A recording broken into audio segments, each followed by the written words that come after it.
મૂરખ તું મિથ્યા બકે, ઈશ્વરની ઈચ્છા વિનાના તણખલો તોડી શકે.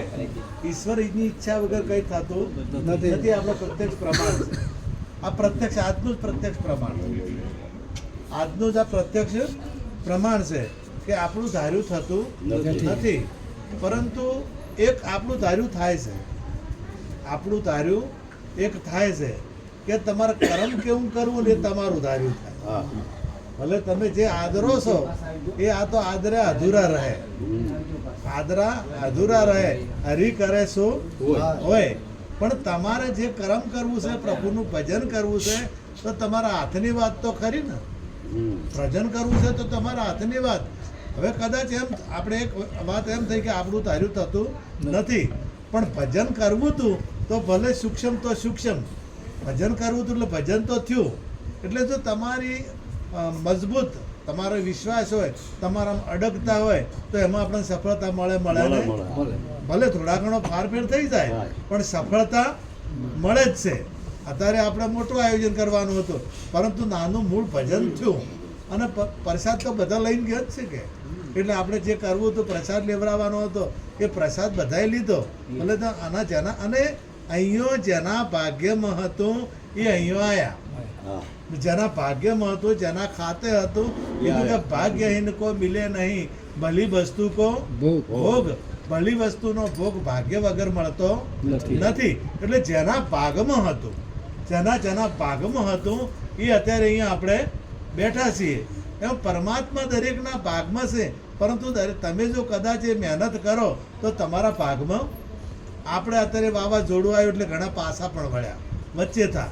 પણ આ ભાઈ મારા પ્રભાતભાઈને કે ભલે વાવાઝોડું આવે કે ગમે તે થાય, પણ આપણે જવું છે ને જવું છે.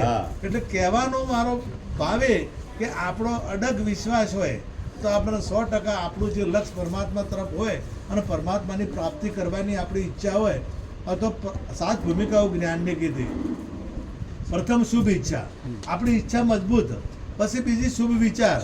જો આપણો વિચાર શુભ હોય તો પછી તમારું જે લક્ષ્ય છે એ લક્ષ્ય સુધી છેક તટસ્થ તુરિયા સુધી લઈ જાય. તમારો જે છેલ્લી મૂળ દરેકને પરમાત્માની પ્રાપ્તિ કરવી છે. પરમાત્માની પ્રાપ્તિ કોઈને નથી કરવી. કહો ભગવાન બધાને જોવે છે, તમામને ભગવાન જોવે છે. હું તો કોઈ મુસલમાન હોય કે ક્રિશ્ચિયન હોય કે પર્શિયન હોય, હવની ભાષામાં ભાઈ કોઈ અલ્લાહ કહેતું હોય, કોઈ ગોડ કહેતું હોય, કોઈ ભગવાન કહેતું હોય, પણ મૂળ તો એકનો એ જ કે એ બીજો. એટલે એની રીતે એમને ભગવાન જોવે છે. આપણે બધાના ભગવાન જોવે છે, પણ ભગવાનને મેળવવા માટેની જે રીત છે એ રીત આપણે અપનાવતા નથી. એટલે મેળ આવતો નથી. જો રીત અપનાવીએ તો 100% પરમાત્મા ની પ્રાપ્તિ. આપણે કઈ વાવેતર કરવું હોય, અહીંયા શેલરીનું વાવેતર વધારે થાય, તો શેલરીનું વાવેતર કરવા માટે જે રીત જોવે એ રીત અપનાવવી પડે ને. રીત અપનાવવી પડે ને. હવે રીત ના અપનાવે તો ના થાય. રીત અપનાવ્યા સિવાય એમ સદગુરુ મહારાજની જે રીત છે એ રીતે ચાલે તો પરમાત્માનો સાક્ષાત્કાર થાય ને થાય. આપણે શેઠ સંગાળસાની થોડી વાત કરું કે શેઠ સંગાળસા અને સંગાવતી બંનેને એક ટેક લીધેલી હતી. ટેક આપણે લેવી તો પડે. ટેક લીધા વગર મેળ આવે નહીં. પ્રતિજ્ઞા એક આપણી ટેક છે, અને જેને તોડી એના મેળ આવતો નથી. જો સીતાજી લક્ષ્મણ રેખા તોડી તો સીતાજીને રાવણ ઉપાડી. પહેલી ભૂલ બધી બધા કહેતા કે રાવણની ભૂલ, પણ સીતાજીની એક ભૂલ હતી જ. પરભારું રૂપ જોયું. ભજનમાં ના પાડ્યો. પારકા રૂપ જોઈને મનમત ડગાવી. હવે તો સીતાજી કોનું જોયું? મૃગ કેવું હતું? માયાવી મૃગ હતું. અને એ માયાવી મૃગનું રૂપ જોયું. જો ના જોયું હોત કે મારે ઓનો કંચવો સીવડાવવો છે, જો એ રૂપ ના જોયું હોત તો રાવણ ઉપાડી જ ના જો. જો કદાચ તમે એમાં ફસવા આમાં આયા ચેડે એવા રોમ તો મળી ગયા હોય. રોમ મળ્યા છે ને પંચવટીમાં રહેશે. આ પંચને વટીને આ પોચનું છે અને આ પંચને વટીને રહેશે. સીતાને રોમ બે કયો રહેશે? પંચને વટીને. સાથે લક્ષ્મણજી પણ છે, એ જ પણ છે. કારણ કે એને તમે જુઓ તો એમની પત્નીનો ત્યાગ કરે 14 વર્ષ સુધી. આ 14 આ કેટલાનું છે? 14નું છે. તો 14નો જે હતો આનાથી વિપરીત ક્યારે આવે?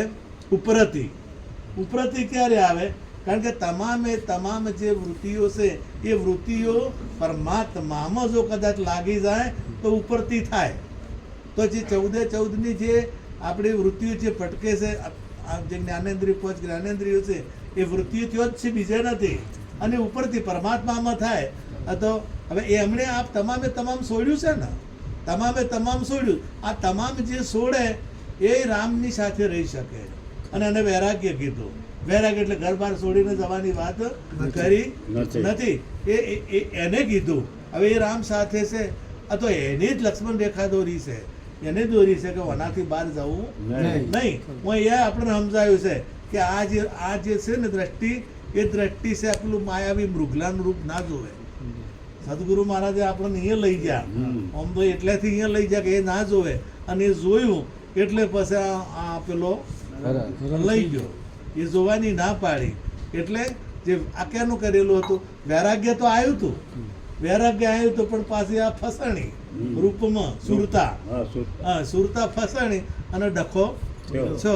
એટલે રૂપ જોવાની ના કરી હતી. એ ટેક તોડી. આપણે 5 વસ્તુની પ્રતિજ્ઞા આપણે સદગુરુ મહારાજ આપતા હોય છે: દારૂ, જુગાર, ચોરી, મોશ અને વ્યભિચાર. જારી આપણે આપણી ભાષામાં જારી કહીએ. 5 વસ્તુની પ્રતિજ્ઞા દરેકને ફરજિયાત લેવી પડતી. જો પરમાત્માની પ્રાપ્તિ કરવી હોય તો એક રીત છે, અને આ રીત અપનાવવી પડે ને અપનાવવી પડે. આપણે દીકરીને લગ્ન કરવા હોય, હાવ ખરા હાટું હોય, નક્કી હોય, તો હગાઈની જે વિધિ થતી હોય ભલે વિવમ થઈને જોન જોડીને જતો હોય તો એ વિધિ કરવી પડે. એટલે અમે જે વિધિ આવતી હોય એટલે પ્રતિજ્ઞા તો લેવી પડે ને. એ સિવાય મેળ આવતો. આધ્યાત્મિક સિદ્ધાંત એનો કંઈક અલગ છે. આધ્યાત્મિક સિદ્ધાંત એ પ્રતિજ્ઞાનો અલગ છે. પરંતુ આ ટેક કેની લીધી છે? શેઠ સંગાસા અને સંગાવતી. એટલે આ આમણે ઘણા વર્ષ સમય સુધી પેલો કે વરસાદની હેલી થઈ એવું આપણા દંતકથામાં આવે છે. અને કોઈ સાધુ મહાત્મા મળતા નતા, તો કોઈ રક્તપિત્તવાળા ગામના ગોદરે આવેલા હતા. કોઈએ કીધું કે તમે જઈને લઈ આવો એમને. આ સાધુએ કહ્યા છે તમારે જે ઉપવાસ તૂટે એમને શું ટેક હતી કે કોઈ ખવડાવ, કોઈને જમાડીને પછી જમવું, આવી ટેક હતી. તો આપણે એક ટેક હોય છે કે ભાઈ સદગુરુ મહારાજ આપણને ટેક આપતા હોય છે. હવે એ ટેક એને એમને તેડવા ગયા. એટલે પહેલે શું કીધું કે હું રક્તપિત્ત વાળો છું, એટલે હું ચાલી નહીં શકું, હું ચાલીને આવી શકીશ તમારે મને તેડવો પડશે. એટલે તમારે ઘેરથી પૂછતા હો પહેલું, કારણ કે એવો લઈ જાઓ ઘેર કદાચ ડખો થાય તો ઘરવાળા ના મોને તો આપણે ઘેરે પૂછવું જ પડે ને અશ્વિનભાઈ. ઘરવાળા કે તમારા ગુરુ મહારાજને લાવવા છે અને જો કદાચ ઘેર બરાબર ના હોય તો અમારા પોતાનો મારા તો તમે ઓળખતા છો, દ્રષ્ટાંત કહેતા કે પેલા આપણે વાહણી વાળા, દાખા વાહણી વાળા એક દ્રષ્ટાંત કહેતા કે એક એમને ઘેરથીનું થોડું ઓછું ચાલતું હતું અને ગુરુ મહારાજ કરેલા ને બાર કદી ઘેર આવેલા ને ગુરુ અહીંયાથી નીકળ્યા એટલે કે તારે હેડો ને બાપુ મારે મળી ગયા. એટલે કે હેડો આપણા ઘેર લાયા ને મને કીધું કે ચા બનાવો, ચા ને એટલે પેલા ઘેર એમનું ચાલતું નહોતું, ઘેર બેહાર પેલો પાણી ભરવા જાય પેલા ભાઈ હતા ને જે ભગત, ત્યાં દૂધ નથી હું દૂધ લઈ આવું. પેલા ભાઈ ગુરુ મહારાજ સલમ પીતા હતા, ઘરમાં સલમ ભરવા ગયા અને પેલા પાણી ફરીને બહાર પાણી ઉતારીને આવે ને મને કેમ ઘેરતી છે એક પાટું મેલી ને એ ચોથા લઈને આવે છે. સુલામ મોટો એટલે પેલા હેડ્યા પરા ને પેલા જે દૂધ લઈને આવતા હતા રસ્તા મળ્યા કે બાપુ ઉભારો ખાઈ જાજો કે ખાઈ ના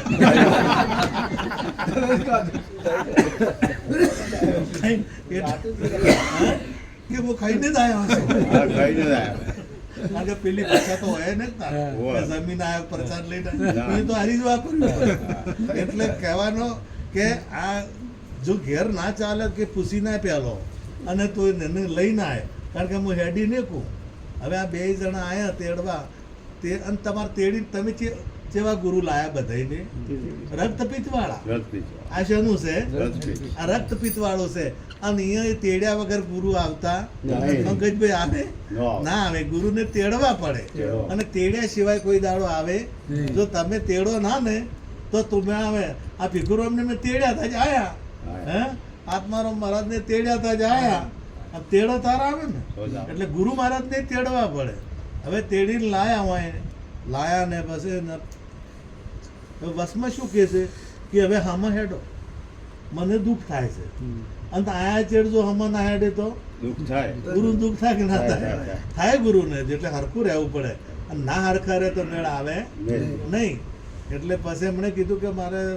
હું તો આ બધું તમે જે બનાવો એવું ખાતો નથી ગુરુ મહારાજ ના પાડે કે હું એવું ખાતો નથી તો શું જોવે છે મોટો કે કેવો છું પેલા શું કહેવાય અઘોરી અંતર અઘોરી હોય સમજાવે બીજો સમજાવે નહીં અઘોરી કેને કહેવાય કે જે ઘોરે નહીં જે ઊંઘે નહીં અઘોરી એટલે જેને અજ્ઞાનતા રૂપી ઊંઘ નથી એને કહેવાય અઘોરી તો પેલા પરમોની બેઠા છે કે પેલો માખીઓ ખાય અમારે એક ભાઈ આવ્યા તમારા ઘેર આપણે અહીંયા આવ્યા એટલે કે અમારા ગુરુ તો કે માખીઓ ખોય છે મસૂરો આપણે પેલી આવે ને એ ખાઈ જાય છે એટલે કીધું અઘોરી કહેવાય કે અઘોરી છે અમારા ગુરુ મગ તો અઘોરી હાસા તો જે આ જે ઘોરતો નથી જે ઊંઘતો નથી જે સદા જાગેલો છે એ જાગતા નર અમને કીધી વાત કે જાગતા નર છે તને મળે નિરંજન દેવ એને જાગતો કીધો એને અઘોરી કીધો એટલે કે અમે તો એ પેલું ખાતા નથી મારે તો એટલે પછી કેવું લઈ આવ્યા પેલા પશુનું લાયા પશુનું લાયો એટલે આને તૈયાર કરીને આલ્યું એટલે કે શાનું છે ગુરુ મહારાજ ને પામર કે વિષય કોમ આવે પામર એટલે પશુ કે ના આનો અમે મેળ આવે આવે ના પામર ના ચાલે વિષય પણ ચાલે નહીં એ પામર એ પશુ છે અને પશુનું ચાલે ના કે કેનું જોવે છે કેનું ખાશો તમે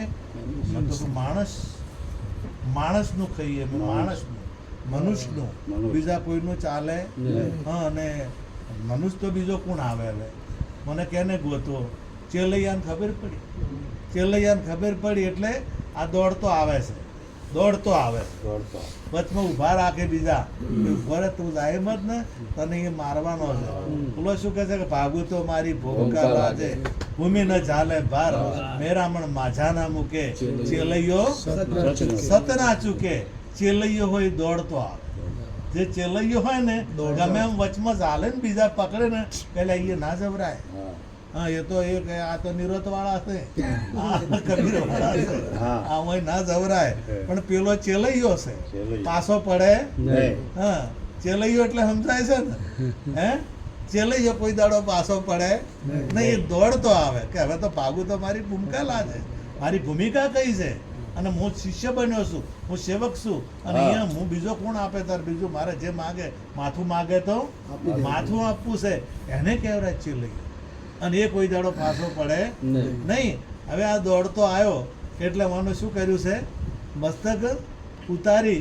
અને શેકે મૂકી દીધું ગોઠવી દીધું અને પેલું આપી દીધું આર્યું એનું બનાવીને આપી દીધું એટલે ગુરુ મહારાજ ના પાડે કે આ તો અમારે ચાલશે નહીં નાખવામાં આવે આર્યું તન મન ધન નાખવામાં આવે એકલું આ તન એકલું ચાલતું નથી તો કે હવે શું મનું બનાવીને આલ્યું છે તો એ આ મેળ આવ્યો નથી તો તમે માણસ કીધો તો માણસ આવ્યો તો હવે કે તમે માથું મૂકી દીધું છે હજી આપ્યું પ્રથમ પહેલા મસ્તક મૂકી વળતી લેવું આમ જો ને અને એ તમારે ખોડવું પડશે નવા લુગડા પહેરવા પડશે આપણે રાતે ગવણ હતું બેની ઉતાર્યા તન મન ધનના વસ્ત્ર સોળ્યા સર્વે શસ્ત્ર ગયા તા અમે જીલવા બેની હું તું ના ઉતાર્યો મેલ થયું સર્વે હેલ ગયા તા અમે જીલવા આ વસ્ત્ર ઉતારવા પડશે અરે વસ્ત્ર જે ગોપીઓ એ બધા ઉતાર્યા હતો ને આપણે ટૂંકી રી વાત કરું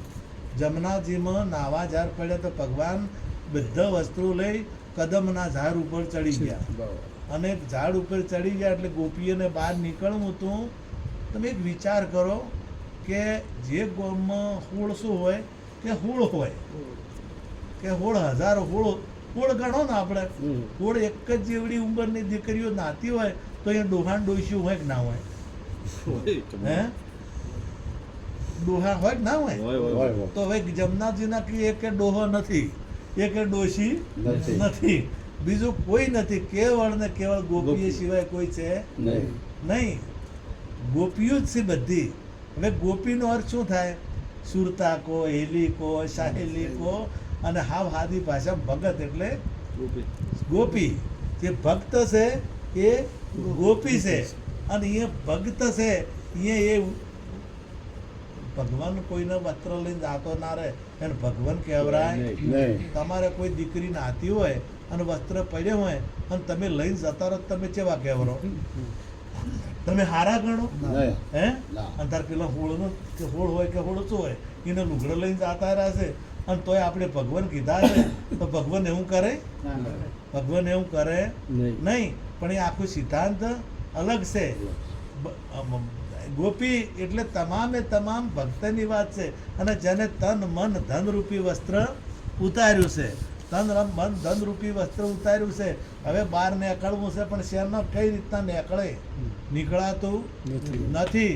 એટલે પરમાત્મા કૃષ્ણ ઝાડ ઉપર બેઠા બેઠા શું કહે છે કે હાથ ઊંચા કરો, આમ આમ ન ઉભા રહો, એવું કહે છે. ગુરુ મહારાજ કહે છે કે હવે તમે આપી જ દીધું છે તો હવે પાછું રહેવાનું નથી, એટલે આપી જ દો બધું. હવે એક કદમ એટલે વચન થાય, કદમનો અર્થ પગ થાય, પગનો અર્થ ચરણ થાય, ચરણનો અર્થ વચન થાય, અને વચન ઉપર ઉભા રહીને ગુરુ મહારાજે તન મન ધન રૂપિયા વસ્ત્ર લઈ લીધા છે. આ વસ્ત્રો લીધા છે, બીજા વસ્ત્રની વાત નથી, પેલા લુગડાની વાત હારે નથી. અને એ ત્રણ હોય ને, આપણે ઓમ ગણવા જતો ધોઈચ્યું અને આ જબ્બો અને આ ફાળ્યું પાઘડી, આ કોઈ ટોપી પહેરતો હોય તો ટોપી, પેલા આપણે ટોપી હતી જ ને એને ત્રણ હોય, અને બેને ત્રણ હોય, ચણિયો ચોળી ચૂંદડી આ ત્રણ. હા, તમે ગમે તે રૂપમાં હોય, સાડીના રૂપમાં હોય કે ગમે તેના રૂપમાં હોય, પણ સાડી, બ્લાઉઝ અને ચણિયો આ ત્રણ, આપણે બધાને ત્રણ, અને તન મન ધન એ ત્રણ, અને હારે ઉતારા પૂરેપૂરા તો નવરાય ને કે નવરાય. હા, જ્ઞાન ગંગામાં નાવું હોય તો ત્રણ ઉતારવો પડે, સિવાય નવરાતું નથી. અરે કે નવા કપડાં પહેરીને હવે રોશો ને તમે આલી જ જો, અને એને ખોડવું પડે. અને જ્યારે ગણપતિનું માથું ભગવાને કાપ્યું શિવજી, તો એ માથું કેવું ગયું છે? સૂર્યના રથમાં જઈને બળી ગયું છે, એ પાછું આવ્યું એટલે પેલું સોટાડવું પડ્યું, અસ્થિનું સોટાડ્યું. કેનું સોટાડ્યું? અસ્થિનું. ગુરુમુખ ટૂંકમાં. અને એ ગુરુમુખ આવે એટલે પછી બધું ચક્ર બદલાઈ જાય. હાથી હોય એને સૂંઢ લોબી હોય, તમારી બુદ્ધિ લોબી થાય, જોઈતી વસ્તુ બધી જગ્યાએ ગુણ જોવે, દરેક જગ્યાએ. તમારા કોણ મોટા થઈ જાય. હમણે વાત કરી હતી કે આ બધું બોલે છે, આ બોલે છે, પેટી બોલે છે, તબલું બોલે છે, આ બોલે છે, એ આ કોને સંભળાય? મોટા કોણ વળગાડેલા હોય તો સંભળાય, હાથીના વળગાડેલા હોય, હાથીના ચોંટાડેલું માથું હોય તો આ સંભળાય.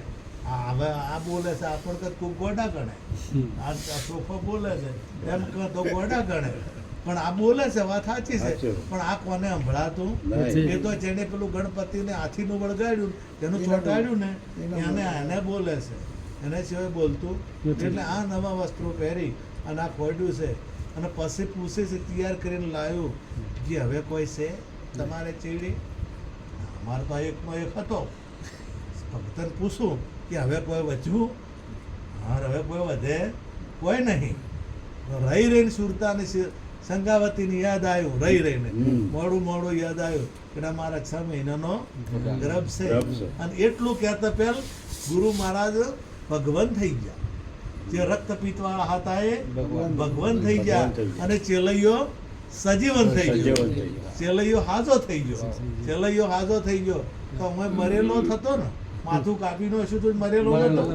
હા, અને મરેલો હતો, અને તરત ખબર પડી કે ના પેલો તો છે, હા એ તો છે, આપવા વાળો તો છે, એ કીધું એટલે તરત સજીવન. મરેલો હતો ને, હા સજીવન થઈ ગયો. એને કીધું મર જીવો, અને મર જીવા હોય મોય પડે, મોતી તો એને મળે. આ મર જીવો હોય એને મળતી પડે, નહીં મરીને જીવો એટલે હાજો થઈ ગયો અને ગુરુ મહારાજ પાસે ભગવાન થઈ ગયા. તો દર્શન ચાર આલ્યા ચેલૈયા સંગાવતીને સંગાળશાને. જ્યારે ચેલૈયો જ્યારે કીધું સંગાવતી કે મારા 6 મહિનાનો ગર્ભ છે અને એ કહેતાની સાથે જ ચેલૈયો તરત સજીવન થઈ ગયો અને જે રક્તપિત્ત વાળા ભગવાન સાધુ હતા એ પરમાત્મા ભગવાન બની ગયા. એમ જે સદગુરુના શરણે જાય એના માટે આ ઘટના ઘટે ને દરેકના જીવનમાં ઘટના ઘટે. એકલા ચેલૈયાને એકલા સંગાવતીને નહીં ઘટ્યા, તમારા જીવનમાં તમે સદગુરુ મહારાજના શરણે જશો તે દાડે આ ઘટના ઘટશે અને આ ઘટના ઘટશે તે દાડે તમારા વૈરાટ સ્વરૂપમાં પછી એ તમારી સામે ઊભો હશે. આખા તમારે બીજે શોધવા જવો પડશે નહીં. જે અર્જુનને વૈરાટ સ્વરૂપ બતાવ્યું હતું એ વૈરાટ સ્વરૂપ સામે પરમાત્માને આવવું પડે ને આવવું પડે. પણ એ વૈરાટ સ્વરૂપનું દર્શન કરવા માટે આપણે સદગુરુ મહારાજનું શરણ ગ્રહણ કરવું પડે. એક જ દ્રષ્ટાંત કહું, ઘણી વખત કહું છું, ઘણા દાણીનો અભલેલું છે, પણ તમે બધા નવા છો એટલે અમુક એ શું કે રીત કેને કહેવાય, રીત હસી કાઢવા જેવું છે ને. પણ આવી સિટી આપણે સુરત જેવી સિટી હતી અને 2 જણાને નોકરી સારી, પતિને નોકરી સારી હતી એટલે 2 પતિ પત્ની, કોઈ બાળક હતું નહીં અને એમના માતા પિતા ગામડે રહેતા હતા અને અહીંયા સુરતમાં રહેતા હતા 2. એટલે પતિ પત્નીને ગમે ત્યારે ઝઘડો થયા વગર ના, ગમે તે વસંત હોય ને તો એને કોક દાડો તો થાય ને થાય કે ના થાય. પ્રભાતભાઈ તમારે શું હશે? અમારે થાય જ છે. ઘણી વખત વધો પડે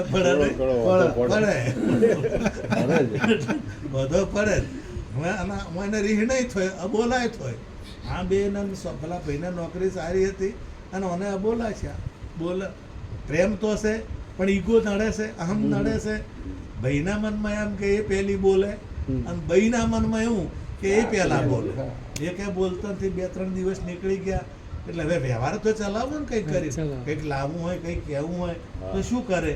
એટલે ચિઠ્ઠી લખે, પંકજભાઈ ચિઠ્ઠી લખે કે કિલો ટમાટર લેતા આવજો તમારી વાલી પિંકી. પેલા ભાઈ ઓછી અને કિલો ટમાટર હોદના લાવે ટેબલ ઉપર મૂકે.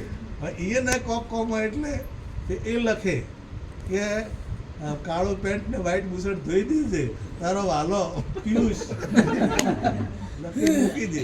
પેલી ભાઈ વાંચી અને આ કરે આ ભાઈ 2-3 દિવસ આવો વ્યવહાર ચાલ્યો મારા. આવો વ્યવહાર ચાલ્યો ને આને કંઈક ઓફિસના કામે દૂર જવાનું હતું અને વહેલા 4 વાગે ગાડી ઉપડે. 4 વાગ્યાનો ટાઈમ અને મને ઊંઘ આવે જબર, અમારા જેવો ઊંઘવાવાળો અને હલામત જાગે એવો. એટલે એને ચિઠ્ઠી લઈશું કે મારે સવારે વાલે 4 વાગ્યાની ગાડી પકડવાની છે એટલે મને 3 વાગ્યા જગાડજે તારો વાલો એમ લખીને ચિઠ્ઠી મૂકી દીધી. ચિઠ્ઠી મૂકી અને પેલી ભાઈ 3 વાગે જાગી, કાગળ લીધું, પેન લીધું, લખ્યું કે વાલા પતિદેવ 3 વાગ્યાથી ઉઠી જાઓ. ચિઠ્ઠી મૂકી દીધી. આ જાગે મને મહેનત તો કરી છે પણ જાગે એવી કરી નથી. મહેનત કરી છે પણ જાગે એવી કરી નથી. એમ બધા મહેનત તો કરે છે પણ જાગે એવી કરતા નથી. પરમાત્માને બધા કોઈ હેડતા રણું જે જોય છે, કોઈ ઉપવાસ કરે છે, કોઈ એક પગે ઉભા રહે છે, કોઈક ને કોઈક વ્રતો કરે છે. અમારે ઘણા સમય પહેલા વ્રતની વાત આવી એટલે દશામાં જાય. દશામાની મૂર્તિ લઈને જતા હતા ને, વરસાદ હતો કે એટલે જેઠો હતો પડ્યો એટલે ખાડો જોડે ઊંડો હતો, મૂર્તિ ખાડામાં પડી ગઈ. મૂર્તિ ખાડામાં પડી ગઈ એટલે ભાઈ ટવકો કર્યો ભાઈને કે ભાઈ અમારે મૂર્તિ પડી ગઈ છે, કાઢી આલજો. બધું તો આશી ના કરશે, તમારે કાઢવાની જરૂર છે. કોકને દીકરા આલે છે, દીકરા આલે છે અને કોકને મોદા કરે છે, કોકને હાજા કરે છે. આટલી બધી પાવર છે, ખાડામાંથી ના નીકળી કે આટલી ખાડામાંથી. અને તમે તો 10 દાડા વ્રત કરીને તો તમે તો એક તો અમારે એમ કહેતા તમારા હકાવાલા એમ હતા કે અમારે કોઈ નહોતું ઘેર, પણ દશામાનું વ્રત ચાલુ કર્યું કે હવે જહો જલાલી આવી. તો કીધું જહો જલાલી આવતી હોત ખાડામાંથી ના નીકળે. બધા ખાડામાંથી ગમે એવા ખાડામાંથી બહાર નીકળે. જેવાનો ખાડો હોય તો બહાર આ ખાડામાંથી બહાર ના નીકળે. આ તો મૂર્તિ છે, આ મૂર્તિ નીકળતી છે અને તારે એટલી તમને ખબર નહીં પડતી કે હારી તમને ખાડામાંથી બહાર કાઢશે નહીં. એટલે ખાડામાંથી નીકળવું હોય છે તો હાસી જ હોય છે. તમારે પેલા ટવકો કરવો પડ્યો ને એવો આવશે તારે કાઢશે. હાથ ઝાલે એ જ કાઢે ને, બીજો કાઢે નહીં. એટલે પેલી મહેનત કરે છે પણ જે કરવાની છે મહેનત કરતા નથી. અમારા શ્લોક અલગળ બોલી ગયો મહારાજ એનો ઉપયોગ કર્યો ગીતામેની જે રીત છે એ બતાવી છે. તત્વિધ પ્રણિપાતે ન પરિપ્રશ્ને સેવ્યા ઉપદેક્ષંતિ તે જ્ઞાનમ જ્ઞાની તત્વદર્શિન. એ અર્જુન તત્વજ્ઞાની પુરુષ પાસે જા, જે આત્મજ્ઞાની પુરુષ પાસે જા અને રીત સહિત સેવા કરી અને પ્રશ્ન પૂછ તો તારા તમામે તમામ સંશયનું નિવારણ થશે.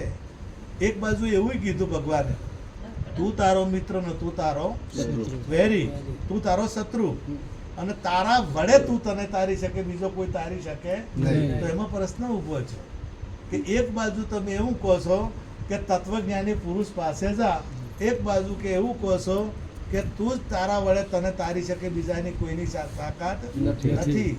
એટલે જવાબ છે કે હું તો કહું છું પણ મોનવું ના મોનવું. તમે મોનો તો તમારા મિત્ર અને તમે ના મોનો તો તમારા શત્રુ.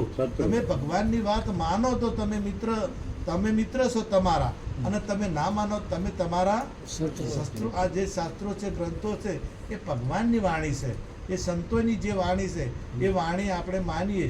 ટૂંકી સદગુરુ સ્વામીને સેવતા જન્મ મરણ મટી જાય. સાહેલી આટલો શબ્દ જો યાદ રાખ તો હાસો લાગતો હોય તો મોને કે ના મોને, પણ માનતા નથી. હાસો લાગતો કે જન્મ મરણ મટી જતું હોય કશું કોમ ના જોય, પણ પેલો શબ્દ હાચો લાગતો નથી તો કહી શકતા નથી. નકે મટતા હશે કોઈને.